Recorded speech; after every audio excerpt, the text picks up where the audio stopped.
언론 조선총독부라는 내 책을 중심으로 얘기를 하겠습니다. 이건 무슨 뜻이냐면은 총독부 기관지가 3개가 있었어요. 한국말 매일신보, 일본말 경성일보, 영어 신문 서울프레스, 이렇게 3가지 언어의 기관지인데, 매일신보의 경우는 한일 합방이 되는 그때로부터 해방이 된 때까지 계속 우리말로 나온 신문은 이거밖에 없습니다. 동아일보, 조선일보는 1920년에 창간돼서 1940년에 폐간이 됐죠. 그러니까 그 앞뒤로 우리말 신문이 40년에서 45년까지 5년 사이, 그리고 1910년에 한일합방에서 3.1운동이 일어난 1919년, 그러니까 1920년 동아조선이 생길 때까지의 10년, 그 두 기간은 우리말 신문이 그 민족지는 없던 시기입니다. 역사상으로 신문이라는 게 하나의 역사를 매일 기록하는 그러한 그 기록물이다라고 본다면은 총독부의 정책을 선전하고 대변하는 신문이지만은 그거는 그것대로 우리가 연구를 할 필요가 있는 거죠. 그래서 아직 그 분야에는 연구한 사람이 없었기 때문에 내가 종합적으로 그쪽 신문만 연구를 했습니다. 그래서 언론 조선총독부다 이렇게 이름을 붙였어요.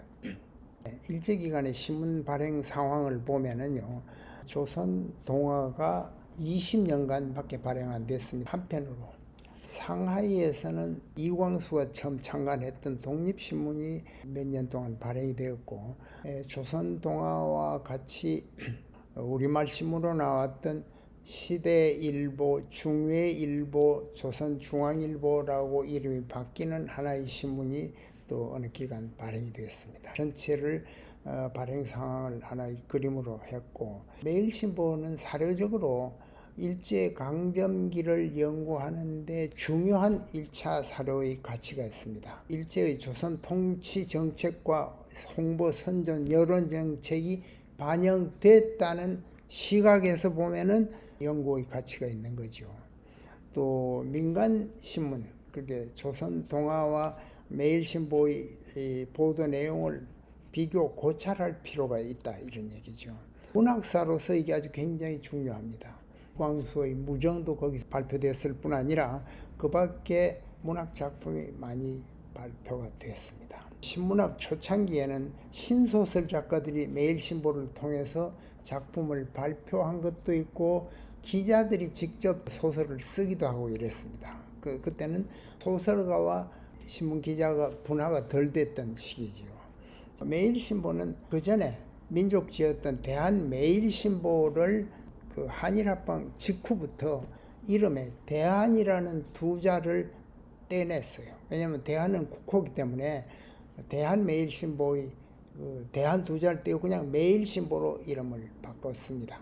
그러나 지령은 대한매일에서 쭉 그대로 이어나왔습니다.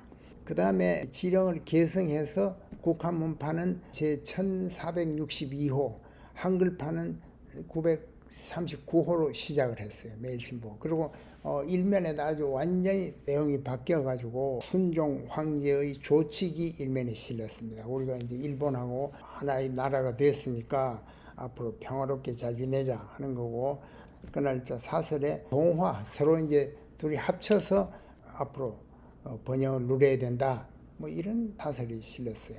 두 나라 군주의 뜻을 받들어서 문명한 정치 아래서 함께 화합하는 그런 지경에 나아가자.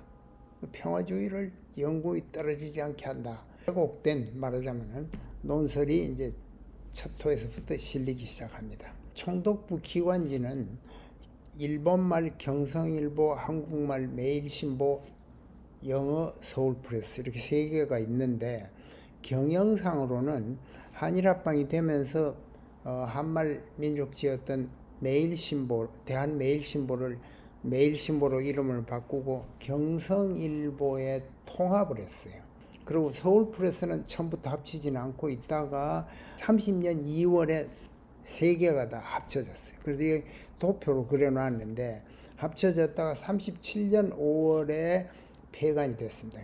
서울프레스는 경성일보와 이렇게 통합됐다가 매일신보는 38년에 다시 또 경성일보하고 분리가 됐어요. 대한매일신보를 왜 매일신보로 그냥 바꿨나, 국호가 없어지니까 바꿨다 이런 얘기가 있고, 그 전에 발행됐던 다른 한양신문을 매일신보에 통합을 했다 이런 사고들이 나옵니다.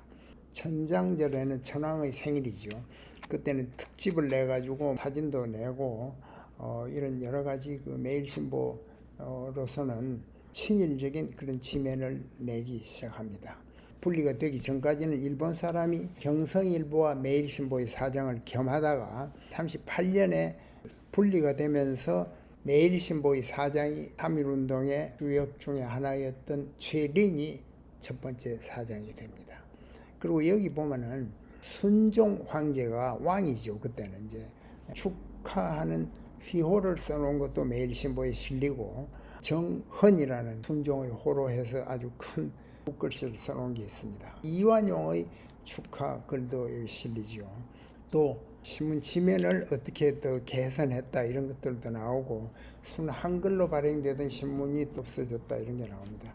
매일신보, 경성일보의 사옥은 지금의 서울시청 자리에 있었습니다. 그런데 그 시청 자리가 워낙 좋으니까 시청을 새로 짓기 위해서 매일신보를 지금의 프레스센터 자리로 뒤로 옮겼습니다. 매일신보, 서울프레스, 경성일보 세 신문의 사옥이, 새로 지은 사옥이 여기 보입니다. 또 이해조의 신소설이 있는데, 이해조는 매일신보의 기자입니다. 그래서 기자의 붓끝으로 소설을 썼다 하는 그런 말이 나오고, 기자와 신소설 작가가 하나입니다. 그때는. 또 장한몽이라는, 우리가 이수일과 심순애의 그 러브스토리를 한 이 인기 번안 소설도 조중환이라는 매일신보의 기자가 썼습니다. 그 다음에도 뭐 국어의 향이라든지 여러 가지 신소설이 실리고, 이광수의 무정도 여기서 실려서 우리나라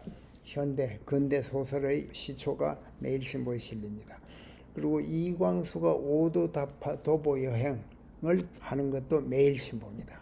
그리고 3.1운동 때에는 일면에다가 총독의 유고가 실립니다. 경거망동하지 말고 뭐 3.1운동에 참석하지 말라 이런 글을 아주 크게 일면에다 싣고, 3.1운동 기사는 3월 7일에 처음 나옵니다. 전국 각지에서 소요 사건이 일어났다 이렇게 해서 보도가 됩니다. 왜곡된 거죠. 매일신보에는 우리나라 최초의 여성 기자를 처음 차용한 데가 매일신보입니다. 1920년 7월 2일에 공개 모집을 해서 이각경이라는 여기자가 처음으로 생깁니다. 그 일본 천황 1월 1일자 이런 때는 언제나 일본 천황 부부의 사진이 일면에 크게 실립니다. 31년에 가도 마찬가지고 1월 1일에는 언제나 천황의 부부의 사진이 실립니다. 매일신보, 경성일보의 사장은 전부 1인 일본 사람이었다가 주식회사로 매일신보가 분리가 되면서 38년부터 한국 사람의 사장이 들어서는데, 그 매일신보가 경성일보에서 분리되는 때에는 집을 내기도 하고 그랬죠. 그리고 사장의 김이 33인의 하나였던 최린이 여기에 글씨가 여기 있습니다. 그 다음에 사업이라든지 이런 걸 소개하는 지면을 볼 수가 있죠. 이가 이제 연재 소설이 유명하죠. 소설이 여기는 많아서 특히나 그 문학 작품에 해당되는 것들이 많이 실리는 중에는 한서련은 해방 후에 북한에서 아주 문단의 실력자입니다. 근데 이 사람도 여기 매일신보에 일제 말기에 소설을 연재했던 걸 볼 수가 있고, 또 하나가 이 매일신보에 김사량이라는 소설가가 르포 작가로서 대단한 그런 그 칭송을 받는 사람인데, 이 사람도 친일적인 이런 그 행태를 했다는 것이 소설을 여기다 집필했다는 게 볼 수가 있습니다. 김사량은 바다의 노래라는 또 소설도 쓰고 했는데, 또 이광수도 당시 개명을 해가지고 병력법을 실시한다는 그런 친일적인 글을 시론을 실었습니다. 매일신보는 일본어 보급을 위해서 매년 3만 명을 목표로 해서 운동을 펼친다, 이런 기사도 있고, 일제 말기가 되면 1939년에 조선동화가 폐간되기 직전에 보면 매일신보의 발행 부수가 제일 많습니다. 그러나 매일신보는 일제 말기에는 종이가 부족하니까 조그마한 지면으로 타블로이드 2페이지로 줄었는데, 그런 속에서도 예를 들면은 히로시마에 원자 폭탄이 떨어졌을 때도 보도를 조그만하게 합니다. 히로시마시에 상당한 피해를 입혔다, 이런 식으로 아주 건조한 그런 기사를 짧게 보도를 합니다. 그리고 고종의 손자였던 이우가 히로시마 폭탄 때에 폭사했다는 기사가 일면에 크게 실립니다. 오키나와의 남동해역에서 적 수상기를 모함을 격침했다느니 뭐 이렇게 자기들이 이긴다는 소리를 계속 싣습니다. 해방이 되니까 그 해방 8.15 날은 무슨 뭐 해방이 됐다는 기쁨을 하는 게 아니라 일본 천황의 조칙을 일면에다가 크게 싣고, 해방이라는 말을 쓰질 않고 미국, 영국, 중국, 소련 네 나라의 그 공동선언을 일본이 수락했다, 조선의 해방을 의미하는 건데 그런 말이 없어요. 그러니까 우리가 알기에는 해방이 되던 8.15 날은 태극기를 들고 뭐 시가행진을 했느니, 그런데 그건 아닙니다. 이 신문 기사를 보면 아주 이게 무슨 말인지도 모르게 이렇게 내놨습니다. 경성일보도 그렇고 매일신보도 마찬가지입니다. 결국은 경성일보는 점차 이제 우리 그 해방의 기쁨을 소개하는 이런 그 기사가 실리고, 연합군이 우리 남북한을 분할 점령한다, 이런 기사도 실리다가 매일신보는 이름을 서울신문으로 바꿉니다. 그것이 여기 마지막 지면입니다. 지금의 서울신문이 대한매일에서 매일신보로 대한 두 잘 떼고 일제기간 내내 발행되다가 해방 후에 이름이 서울신문으로 바뀌었습니다.